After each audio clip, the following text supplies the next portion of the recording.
This is a very intense moment right now in the story of Yakov. He's leaving Lavan and all of the difficulty that entailed. He's not having an easy time right now, Yakov. And he's coming back into Israel, and there's not a happy ending by any means to his story. And he finds out that Esau is coming to meet him with 400 men. Now, if we know how the story ended before Parshas Vayetze, when Yakov got the brachas, we know that Esau wanted to kill Yakov and said, I'm going to wait until my father dies and kill him, or he even sent, actually he didn't even wait, he said he sent Eliphaz to kill him. And luckily, fortunately for Yakov, Eliphaz did not kill him. So now Yakov is faced with this threat of Esau coming with 400 men to attack him and his family and all what he has. And it's a very intense moment. And we see him, interestingly enough, we see him preparing himself for this confrontation in a few different ways. So first of all, the verse says that he was afraid. And that's what we're going to address. We're going to address the idea of Yaakov being afraid.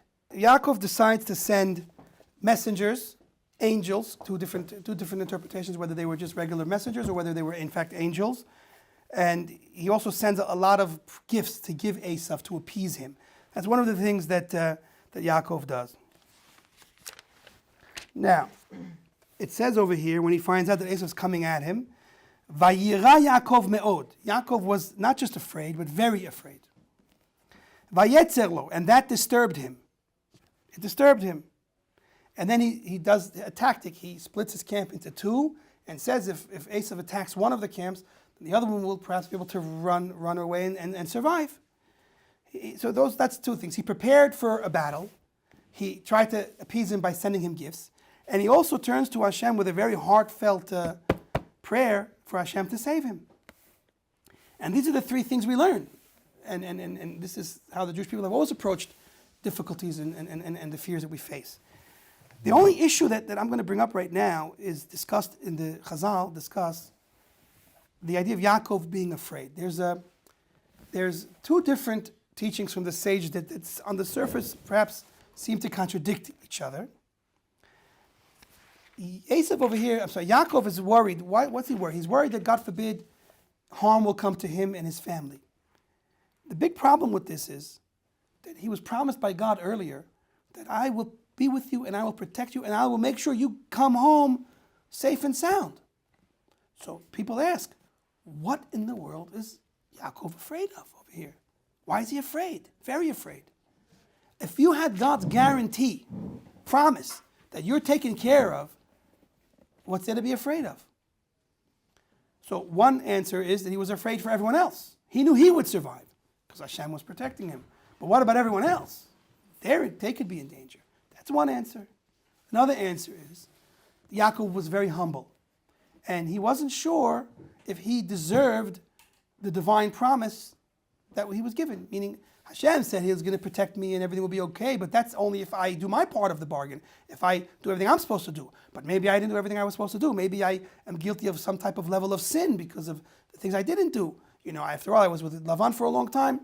So the idea is, and this is a famous expression, Shema yigrom hachet. Maybe sin, and chet can also mean shortcoming, maybe because of my shortcomings, in his case its shortcomings fits better than actual sin, but shortcomings, or even the word chet literally means sin, so maybe I don't deserve this divine promise to be fulfilled, and it won't happen, and even I'm in danger. Those are the two ways to appreciate what's going on with Yaakov and his mindset right now, why he's so afraid, why he's praying, why he's protecting, why he's trying to buy off Esau. This is what's around his behavior. And again, the rabbis that are explaining him is that Shema yigrom hachet, whether he was humble or whether he was just being honest. Human beings are limited and frail, and who says I did everything I can to deserve God's blessing to be fully manifest for me? Maybe I know, maybe not. Okay? There's another side to the story. There's another side to the story, a different approach in Chazal that mentions two of the greatest people that ever lived. Right? The People magazine actually have their greatest, probably the greatest people that ever lived, the most influential, the most wealthy, whatever. So People magazine, when Mashiach comes and and they get a new editor-in-chief because, everybody's going to be following the truth when Mashiach comes. So the People magazine final edition, the greatest people that ever lived before Mashiach, when they make that final massive edition, so who's going to be at the top of their list? So two of the greatest, probably the two greatest, or two of the greatest, it's hard to place them once you get that grade, but Moshe Rabbeinu and Yaakov Avinu. Two of the choicest, greatest of human beings that have come into this world and accomplished like no other. Hashem spoke through the mouth of Moshe. The Shekhinah spoke through the Gaon of Moshe. Yaakov was the Bichir Sheba Avot. He was his Mitato Shlema. He was perfect. He had a generation of perfect tzaddikim he raised. So who greater than Yaakov and Moshe? And the Torah tells us about both Yaakov and Moshe that they were both afraid. And it's interesting because since our religion, one of the fundamental principles of our faith is that God is in control and God runs things and He's here with us and He's watching us and He's protecting us. And so the idea of being afraid of human beings is a little bit of a contradiction to the ultimate faith one has in God and the fact that God has got him, God is taking care of him. Especially the righteous that walk b'fnei Hashem tamid, they're always in front of God. From the moment they wake up, and even while they're sleeping, Yaakov just slept last week, and he had a dream, a heavenly prophetic dream. So the righteous are always in the mindset of Hashem's presence. So how could it be that Moshe, the amazing Moshe, that was the greatest of prophets, the most humble, the unbelievable Moshe Rabbeinu, was afraid of Paro? How was Yaakov, here now, with God's promise, afraid of Esau? So this approach in Chazal is critical of them. The choicest of Hashem were afraid. Why would they be afraid? And they say they shouldn't have been afraid. And so it's a classic machloket between two approaches.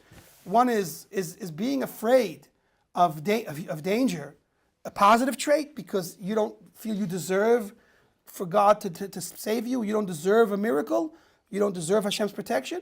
Or is it a contradiction of trust? If I have the ultimate trust and faith in Hashem, then how can I be afraid of anything? Hashem's got me in the palm of His hands. Hashem's got me in His hands. He's holding me. So what's there to be afraid of? Hashem is holding you? Yaakov essentially was promised by God, I got you. Don't worry, I got this. Yaakov, I got you. Now why is he afraid? That's the kasha. He had literally a divine promise, not just we believe that Hashem is going to take care of us. Hashem literally told him, I'm taking care of you. I'm going to bring you back where you came from in peace. Shalom. Don't worry. What's he afraid of? So again, one answer is that he was afraid of everyone else, for everyone else. But the pashtus is he was afraid. And there's another approach, he was really afraid for himself also. So how could it be? Now what about Moshe? Moshe saw an injustice taking place. He saw a cruel Egyptian that already took advantage of this Jewish man by taking advantage of his wife. And now, to conceal that fact from everyone, because he would have gotten in trouble perhaps, is killing this man. He's about to kill this Jewish man, because this Jewish man knows what he did to him. So he's killing him. And Moshe sees this. He sees this, and he sees that there will be no righteous person to ever come from this Egyptian and convert to become Jewish. And he sees what he's doing. And he says, I have to do something. And he comes and he actually kills him, not with his bare hands, not with a knife, not with a rock, with one of the holy names of Hashem. And now, when the next day he hears Datan and Aviram, these two troublemakers, fighting, and the one says to him, are you going to kill me like you killed the Egyptian? And Moshe realizes that people saw. They saw. If they saw, then people know. Oh, now Paro's going to find out about this, and I'm in trouble. I'm in danger. And he was afraid. So you did something to save a Jew, and you used the holy name of Hashem to do it, and you're afraid now of the repercussions by Paro. Why wouldn't Hashem protect you? You did a mitzvah. You saved the life of a Jew. Was he promised, like in the same with the? Not a promise, but since in context he did what he did, Mesirat Nefesh, to save a Jew, he did a mitzvah. And he was able to access such a power of using a holy name to kill the Egyptian. So clearly Hashem was behind him. Hashem, you can only do that if Hashem lets you. So maybe he should have assumed, okay, Hashem is going to protect me. In the case of Yaakov, since he was promised, he should have... It's a bit stronger. I know Yaakov's case is stronger, but here too, there's reason to say that he shouldn't have been afraid. Neither of them should have been afraid. Now, before we think, you know, how could Moshe have been afraid? How could Yaakov have been afraid? Let me ask anyone in this room a question. You're driving your car late at night from, I don't know, wherever, so from a Sheva Brachas, from a wedding, whatever, and you're going through a neighborhood that's not the best neighborhood. One thing leads to another, you got a flat tire, you're stuck in the middle of nowhere, and, you know, all of a sudden you see some hoodlums, dangerous type of people come, they spot you, they're coming, they pull out a gun, they want to rob you, they want to shoot you, they want to kill you. Are you going to be afraid or not? Obviously, we're not being critical of them. We would have been terrified in their shoes. We would have been so afraid we would have fainted from fear. We're talking about the holiest, most righteous, pure, perfect, heavenly people that ever came into the world. They should have been afraid, but we, halavai, we should only be afraid. So we're not being critical of them in that we could do any better. Because let's think about it. We're every 5 seconds we're afraid of something. We're worried about this. Maybe this is not going to come the way I want. We are full of fears and doubts. You know, it's funny. When I read the story of the Jews in the desert, we're going to get up to it soon. You know, you could think, oh, what is it with them? They keep on arguing with Hashem. They keep on not trusting Hashem. And then I thought to myself, I'm like, you know, it's very easy to read the story and get a picture like, oh yeah, of course, if I would have been in their shoes, so obvious I wouldn't have made those mistakes. And then I asked myself, let me ask you, how many times today alone have I doubted God? How many times today alone was I either afraid or did I feel like let down because I didn't get what? Every 5 minutes we're let down. So we're not any better than them, but we have to appreciate and understand where they're coming from, and we have to know what we need to try to accomplish. We need to strengthen our emunah, strengthen our faith to be less afraid and less afraid till we reach a point where we also live in a world where Hashem is everywhere. Rabbi Chanina ben Dosa was unbelievable. His daughter lit by mistake candles for Shabbat with vinegar by mistake. They were rushing like in our house, rushing Erev Shabbat, no time to breathe. Vinegar, and it's shkia, it's too late, what can we do? Vinegar, it's not going to work. Vinegar is not a good fuel for fire. So what's going to be? So Rabbi Chanina looked at the candles and said, don't worry, my dear. It was obviously too late to light something else. The one that told oil to light, to be a source of light, will tell the vinegar to be a source of light. And so it was. And the candles lit from Shabbat all the way, not just for the night, all the way till Motzei Shabbat. And I believe the story, if I remember, they did Havdalah with that candle, which is itself a question, because how can you do Havdalah on a miracle candle? You're not supposed to do mitzvahs with miracle things, but okay, leave it for the side. But anyway, talk about faith. They all ask over here, how could Rabbi Chanina rely on a miracle? You know, you're not supposed to rely on miracles. So the beautiful answer that I think, and also that I thought and also saw later, beautiful answer is that when for you miracle and nature is the same, then you don't get deducted for a miracle because it's all the same. The same way Hashem helps me breathe every second, the same way that he creates nature every second. He creates the world from nothing every second. He creates nature from absolute nothingness all the time. The same way God creates nature, meaning He creates water to fall, can create water to stand. The same God that creates oil to burn can create vinegar to burn. If you're on that level where it's all the same, then it's not a miracle, and you don't get deducted for it.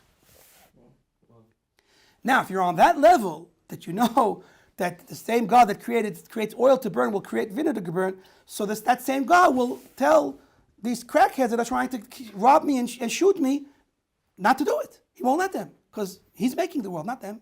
They can't do what they want. He's in charge. And back to our case. When Moshe understands that Paro is going to hear about what happened, so he on his level is supposed to say, okay, Hashem's certainly got this under control. And Yakov as well. Hashem certainly got it under control. And we have to, as much as we can in our lives, try to bring that out, live in that situation. And it's not going to be Hashem should help and protect. We should know from terrorist attacks. We shouldn't know from real danger. You know, we shouldn't know from, God forbid, being in a plane that's literally on its way down, the fast way. We shouldn't know from such things. For us, it's going to be little things, these little tiny things, and you see we fall apart. Oh no! My headphones! I left them on the bus. I'll never get them back. Let's work on strengthening ourselves with the little things. To have the emunah in the simple little things that don't go our way, and work slowly to build them to really emulate the true, the ma'aminim b'nei ma'aminim in Hashem and Hashem's ways and Hashem's hashgacha. But now let's bring this to conclusion. So you said something very interesting. For all of you don't see, there's a guy in the back that said that Yakov wouldn't be wrong. So if Yakov was afraid, then the right thing to do was to be afraid when he heard that Esau is coming to kill him.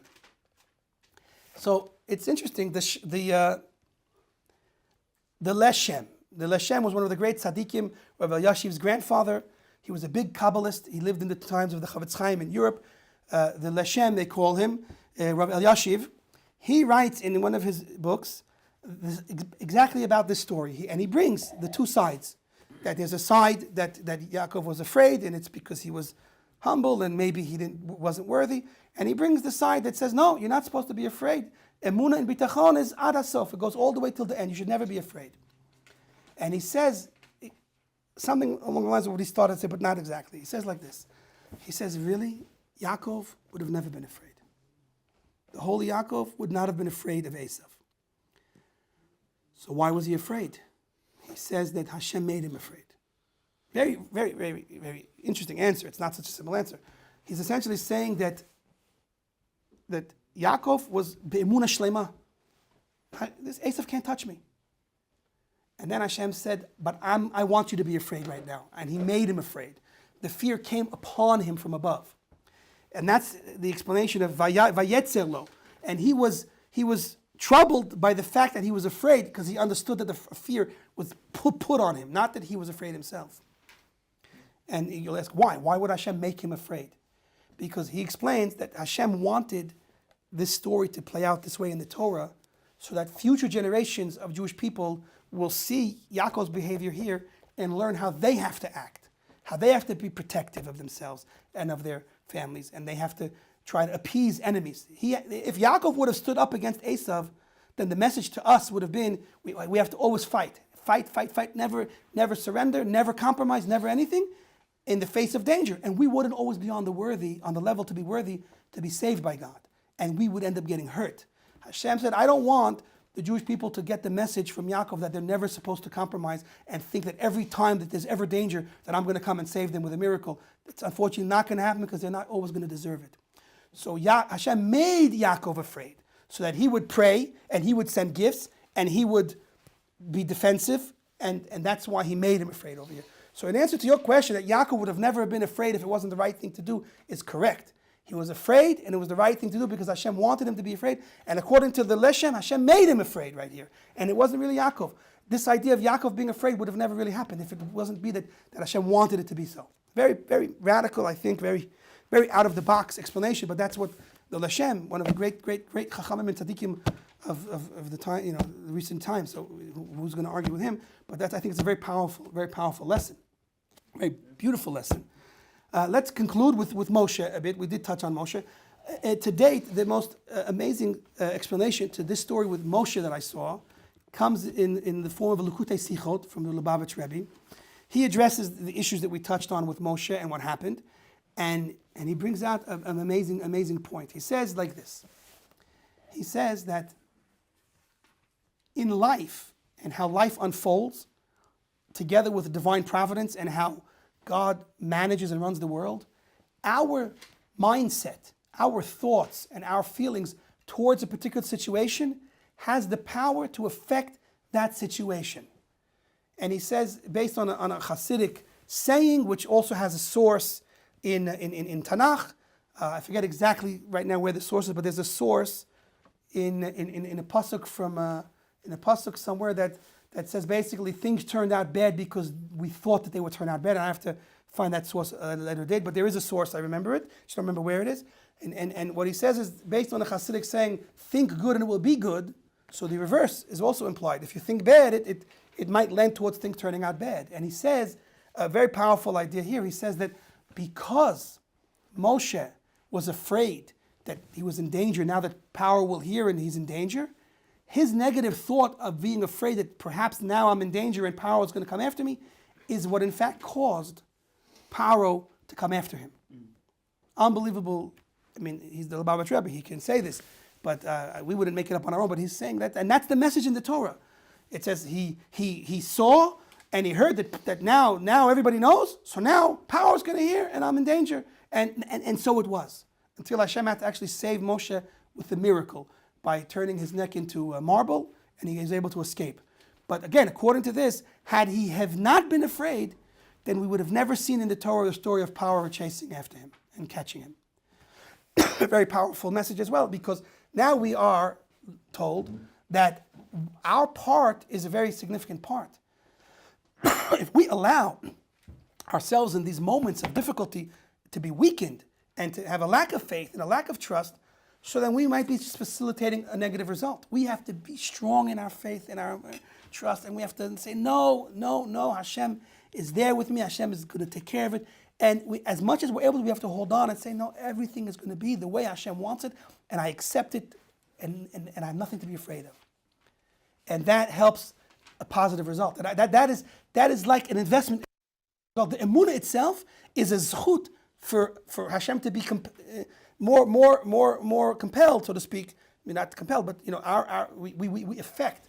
What we initiate below affects above. If we want a positive din, if we want Hashem to go out of the way and go lifim shizim for us, so our added mesirat nefesh and our added efforts here can cause that Hashem will do more for us. And so if we stand in those strong in those moments and those difficult tests, so then Hashem will hopefully deliver and save us from those difficult times and situations. And that's what our part in. We have to hold strong as we can, because if we're weak in that moment, things can become unfortunately much worse for us. So we know it's not set. Our involvement in how things unfold is crucial. It's crucial, and that's what we have to know. Hashem is in charge. Hashem is in control, but he's playing this out with us, and so he's working with us, and so our input is going to affect also what's going to be the end result. I'll end with this thought. I have a discussion with my brother. Asks me a lot of times about, hashgacha, and could things have been different? Can my mistakes cause me to lose money? And we get into this a lot. And other people always, it's a concern of a lot of people. So I try to tell him like this, and I think it's a good message for all of us. And I try myself to live up to this as well. It's not easy. I think if we go to a basic, simple approach, we can hopefully try to remove a lot of the doubts we have, a lot of the fears we have, a lot of the issues we have with maybe it was a mistake to go into this deal, maybe it was a mistake to buy that, maybe it was a mistake to sell that, maybe it was a mistake to do that. We instead of living with regret and maybe we did this wrong, I think a really straight, direct path to real trust and faith is this. If I know that Hashem is holding me in His hands, He has me in His hands, so then I can, no matter what, He's always has me in His hands. He's taking care of me. He's holding me in His hands. So now let me ask you a question. Does it make a difference if I have more or less money in my pocket? If Hashem's holding me, Hashem's got me. He's cradling me. He's got me. So what's the difference how much money I have in my pocket? How much less? How much more? What's the difference if I have that deal or that deal? Meaning the details don't matter as much if I understand in general Hashem has got me in His hands and He's doing the best for me, protecting me, helping me. I wouldn't be anywhere without Him. Wherever I am is only because He's with me and He's doing it for me, with me, helping me. And so if I understand that and I work on meditating on that point, then the details no longer matter as much. Meaning it doesn't matter if this deal is working out the way I wanted. Hashem has me in His hands. This is the way Hashem wants it to work out. And He certainly only wants what's best for me. And if I can't see the positive, I can believe that there's positivity hidden there. And that's what we have to live with, that everything Hashem does is for the positive, and He's holding me and carrying me and escorting me everywhere I go. And therefore, there is no real reason to have regret, worries, fears, nothing, because if that's your partner and your escort everywhere you go, then what is there to be afraid of? The best bodyguard in the world.